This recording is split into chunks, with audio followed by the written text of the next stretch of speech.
أعوذ بالله من الشيطان الرجيم. Yang diharamkan ada dua jenis. Nah, yang pertama namanya haramun lidatihi, haram materinya, haram datiahnya, murni haramnya. Ini mau dimanapun, mau kapanpun, mau dalam kondisi apapun tetap haram, nggak berubah hukumnya. Bahwa nanti ada dispensasi itu beda lagi, ada rukhsah, tapi secara hukum dasar ini adalah haram. Nah, ini kaitannya dengan biasanya makanan. Di dalam Al-Quran itu disebutkan yang haramul lidati ini nggak banyak, cuma ada 4 ya, ya. Jadi dari sekian juta misalnya jenis makanan, jenis karunia yang Allah berikan kepada kita, yang Allah haramkan cuma 4 macam. Itu subhanallah betapa sayang Allah sama kita. Wa yuhillu lahumut thayyibat wa yuharrimu 'alaihimul khaba'ith. Cuma 4 macam. Yang pertama, atau saya kasih rumusnya aja biar gampang hafalnya ya. Yang haramul lidati yang 4 itu rumusnya BBDK. Apa Pak? BBDK ya. Nah, biar gampang. Jadi 4 huruf BBDK. B yang pertama apa kira-kira? Yang haram lidatihi. Hah?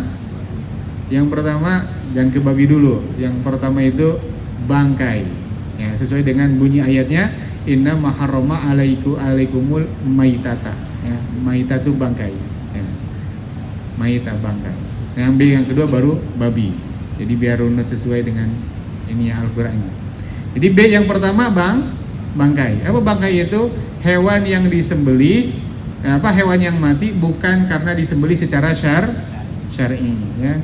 Hewan ketabrak misalkan. Ini kadang-kadang ada kambing misalnya ya, ketabrak. Itu kan kalau ketabrak ada ya, kalau kelindes sih misalkan paling pecah langsung mati. Ini kalau cuman katenggar gitu kan masih kejet-kejet tuh. Nah, masih kejet-kejet. Itu halal apa haram, Pak? Masih bisa dihalalkan. Sekalian. Ya, ini perbedaan pendapat. Kalau dalam fikih Syafi'i ya, kalau hewan ketabrak misalkan gitu ya, atau jatuh atau kecekek gitu, pokoknya yang tidak disembelih terus masih kelihatan kejet-kejet, itu hukumnya tetap haram. Kenapa? Karena hidupnya dia bukan hidup yang sebenarnya. Dia hidupnya itu hanya sekedar ya, kalau mati langsung kan nggak enak banget gitu ya. Ya kejek-kejek dikit lah, ada pantes gitu. Gitu ya. Kalau dalam madhab Syafi'i gitu. Tapi kalau dalam madhab Maliki, selama masih dia bergerak artinya masih ada hidup. Ya silahkan aja, Bapak mau pilih yang mana gitu kan. Kalau yang ngikutin madhab Syafi'i ya berarti otomatis langsung dianggap itu bangke. Tapi kalau madhab Maliki rada sedikit ringan gitu kan, masih bisa kemakan gitu. Nah, tinggal nanti dilihat dari sisi kedokteran medis seperti apa. Kalau hewan seperti itu kan nanti kaitannya dengan kesehatan. Kita sehat apa enggak makan yang sudah seperti itu gitu. Itu contoh ya. Jadi bangke yang pertama. Yang kedua babi tadi ya, babi, pokoknya babi dan keturunannya. Kalau dalam fikih itu wama tawallada minha ya, yang itu yang menjadi keturunan. Maksudnya apa ya, mungkin saja terjadi babi menyetubuhi kambing gitu kan.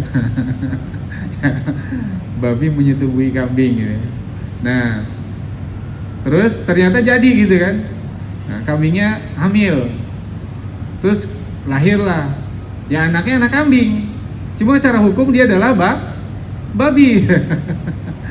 Jadi tetap haram walaupun hukum secara fisik yang lahir adalah kambing. Itu wa ma tawallada. Allah Maha Kuasa ya. Ya kayak misalnya legenda ya, walaupun ini mah enggak benar itu. Legenda Sangkuriang. Itu kan Sangkuriang anak apa? Anak anjing. Anak anjing. Sangkuriang sendiri itu istrinya siapa? Dayang Sumbi. Itu anak apa? Anak babi. Jadi ini menghina banget orang Sunda ini, cerita itu sebenarnya. Saya nggak suka itu. Walaupun saya orang Sunda, kenapa? Karena digambarkan orang Sunda itu yaitu keturunan babi dan anjing. Nah, billah saya bilang. Ya. Nah, kembali. Jadi yang kedua adalah masuk haram lidat itu adalah babi. Yang ketiga D apa kira-kira? Darah ya, darah. Waktu saya kecil tuh masih ada orang yang jualan, tahu marus nggak Pak? Ya darah. Kalau ada hewan sapi disembelih gitu ditadangin terus digoreng ya, terus dijual. Alhamdulillah sekarang orang udah pada ngerti. Yang keempat khomer, K ya, BBDK. Khomer maksudnya K-nya itu. Kalau Arabnya kan kho, kalau kita menuliskan KH, khomer.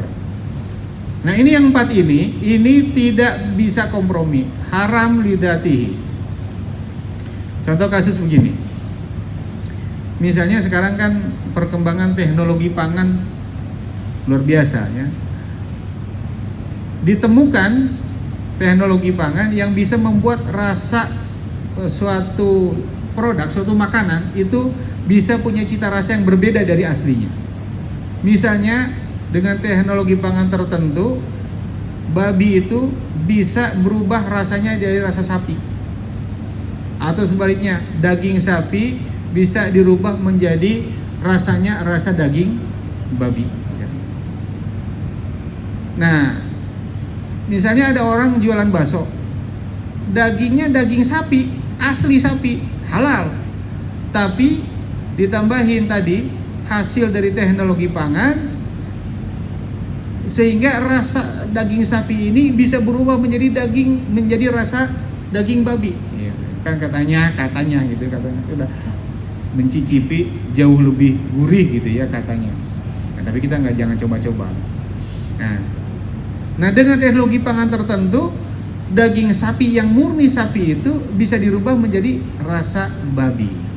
Jadi iklannya bakso sapi rasa babi. Halal apa haram, Pak? Halal apa haram? Ini sapi beneran ini, ya, dagingnya daging sapi beneran, tapi rasanya rasa babi. Halal apa haram? Nah, kalau secara fikih murni halal. Ya emang daging sapi gitu kan. Nggak ada unsur babi sama sekali, nggak ada. Tapi kalau mau difatwakan, misalnya dibawa ke MUI, sidang MUI, ya, ada permintaan fatwa dari masyarakat, dari komunitas, ya, pelanggan dan pedagang bakso sapi rasa babi, ya, minta fatwa halal apa haram ini. Maka MUI atau ulama-ulama yang memahami fikih ini itu nggak boleh memfatwakan halal, tetap fatwanya harus haram walaupun dagingnya asli daging sapi. Kenapa? Karena nanti kalau difatwakan halal, orang sudah biasa makan daging sapi rasa babi, maka ketika makan babi beneran dikiranya daging sapi gitu. Ini menjadi celah untuk masuknya nanti yang halal jadi yang haram jadi halal. Nggak boleh ya. Gitu. Atau misalnya ya bajigur rasa brandy misalkan. Bajigur halal, tapi brandynya alkohol ya, atau khamr gitu kan haram. Misalnya itu ada seperti itu. Tetap kalau mau difatwakan haram, nggak boleh.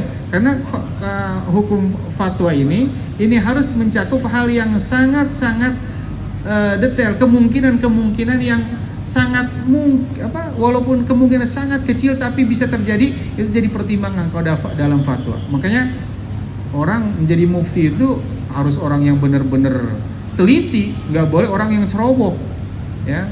Kalau seorang mufti, seorang ulama yang menjadi tempat bertanya ceroboh, itu bahaya buat umat ya.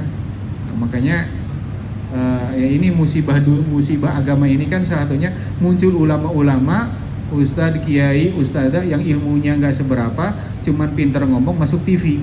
Ketika banyak ditanya sama jamaah, jawabannya nggak berdasarkan ilmu yang mendalam. Itu saya sedih banget tuh kalau nonton. Makanya ya daripada nonton, punten kalau saya daripada nonton begitu mendingan nonton sinetron sekalian gitu, jelas bohongnya.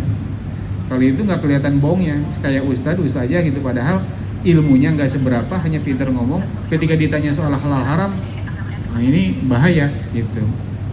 Nah kembali, jadi harus diperhatikan dalam memfatwakan ini, itu hal yang sangat mungkin, yang sangat kecil kemungkinannya, tapi tetap harus menjadi pertimbangan hukum. Ya tadi ya, itu haramun lidatihi, 4 ini. Diulangi, yang haramun lidatihi ada 4 tadi apa saja Pak? Bangkai, terus babi, darah, dan khomer ya. Ini dimanapun tadi kita tetap nggak boleh nggak bisa kompromi ya, bahwa nanti ada rukhsah misalkan dalam kondisi darurat nggak ada makanan sama sekali ya, lalu terpaksa kita makan bangkai, maksudnya hewan yang tidak disembelih, seperti kisah seorang yang tukang sepatu itu yang mau berangkat haji tapi semua uangnya diserahkan kepada seorang janda dan anak-anak yatim yang mereka sudah berhari-hari tidak makan, terpaksa makan bangkai. Kata mereka apa? Ini halal bagi kami, haram bagi Tuhan. Kenapa bagi mereka halal? Karena mereka darurat, mereka tidak punya makanan dan akan mati kelaparan kalau enggak makan bangkai itu. Sementara bagi orang tukang sepatu itu haram. Kenapa? Karena dia bukan termasuk yang darurat. Itu beda lagi. Sebenarnya hukumnya bukan halal, bukan jadi halal, tapi hukumnya darurat menyebabkan boleh makannya haram. Itu sebenarnya benar begitu. Ya bukan ini haram jadi halal, bukan. Oh karena darurat jadi halal. Enggak. Tetap hukum dasar haram yang enggak hilang, tapi karena darurat boleh makan yang haram. Daruratnya yang jadi masalah, bukan ini jadi halal yang tadinya haram. Nah itu haramun lidatihi, 4 macam. Nah kalau ada bagaimana misalnya hukum daging anjing ya, anjing hukumnya halal apa haram Pak? Nah kenapa nggak dibahas di Al-Quran? Dibahas di hadis katanya. Di hadis juga nggak dibahas Pak. Di hadis itu hanya dibahas, disampaikan oleh Rasulullah bahwa idza walagol kalbu, apabila seekor anjing menjilat inahu ya, ina ahadikum, wadah salah seorang kalian, maka basuhlah 7 kali. Nggak ada dibahas bahwa anjing itu haram, nggak ada. Kenapa? Nah. Dan di dalam kitab-kitab fikih itu nggak ada bahwa anjing itu diharamkan untuk dimakan, nggak dibahas. Kenapa? Karena Pak, anjing itu aslinya, ini orang Arab yang tahu ini, anjing itu bukan makanan.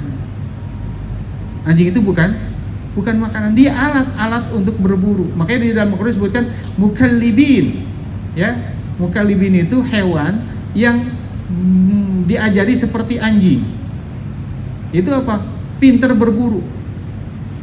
Yang menjadi pembantu manusia untuk melakukan hal-hal yang diperlukan ya. Kalau dalam zaman dulu kan masih zamannya berburu gitu ya. Nah, jadi bukan makanan. Sama seperti misalnya ya paku misalkan, diharamkan memakan paku. Nggak perlu, kenapa nggak perlu disebut begitu? Emang ngapain makan paku, kan bukan makanan. Nah, makanya anjing itu tidak disebutkan haram. Kenapa? Karena anjing bukan makanan. Ya, kan nggak ada tuh misalnya diharamkan makan batu bata. Itu bego banget orang nulis begitu gitu. Gitu ya. Nah, itu sama tuh. Anjing itu bukan makanan. Nah, ini yang tahu orang Arab. Gitu. Orang Arab. Makanya nggak pernah dibahas anjing itu halal apa haram untuk dimakan, tidak. Kenapa? Kan otomatis anjing itu mah nggak boleh dimakan, nggak bisa dimakan sebenarnya. Nggak ada manfaatnya, makan daging anjing nggak ada manfaatnya. Orang Arab udah tahu bener. Ya, madorotnya besar, sama kayak makan tadi paku, makan batu bata gitu kan. Nggak ada ini sama sekali gitu, anjing. Nah, tuh. Jadi cuman memang kalau dalam pembahasan tentang toharoh, nah itu biasa dibahas anjing dan babi. Kenapa? Karena dua-duanya itu najis mughal lagu. Nah, ya. Mudah-mudahan berkah, manfaat semuanya. Kita akhirin baca kalimatul hamdalah. Alhamdulillahirabbil alamin. Subhanakallahumma bihamdika asyhadu an la ilaha illa anta astaghfiruka wa atubu ilaik. Assalamualaikum warahmatullahi wabarakatuh. Waalaikumsalam.